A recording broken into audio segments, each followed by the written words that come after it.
హత్నూర మండలంలోని పయ్యాల్ గ్రామంలో కొప్పుల సుమలత ఆగమయ్యల మొక్కుబడి సుమలత భర్త ఆగమయ్య కాళ్ళు చేతులు పక్షవాతం వల్ల పడిపోవడం జరిగింది. అందువల్ల ఎక్కడ చూయించినా తగ్గలేదు. కావున ఆమెకు కొమరవెల్లి మల్లన్నకు మొక్కింది. నా భర్త కాళ్ళు చేతులు మంచిగా అయితే నేను 5 సంవత్సరాలు మల్లన్నకు జాతర చేస్తానని మొక్కింది.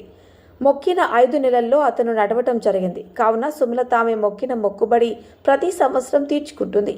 ఈ యొక్క కార్యక్రమం కొప్పుల గోపాల ఆధ్వర్యంలో జరుగుతుంది. 10-11-2024 పుట్టమన్ను తీసుకొని వెళ్లటం జరిగింది.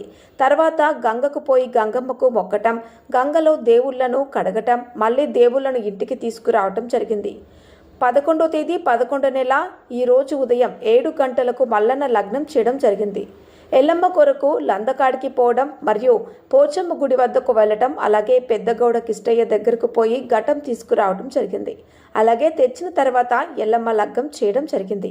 ఈ యొక్క జాతర ఒగ్గువాళ్లను పిలిపించి జరిపించారు. ఒగ్గువాళ్ల పేర్లు దంతాలపల్లి యాదగిరి, దంతాలపల్లి మల్లేశం, ఆంజనేయులు కుమార్, హనుమంతు, రవి, మల్లేశం, వేణు, గోపి వీళ్ళందరూ కలిసి కొమరవెల్లి మల్లన్న లగ్నం అలాగే ఎల్లమ్మ లగ్గం చేయడం జరిగింది. Sangareddy district reporter B Shyamal దృశ్యం.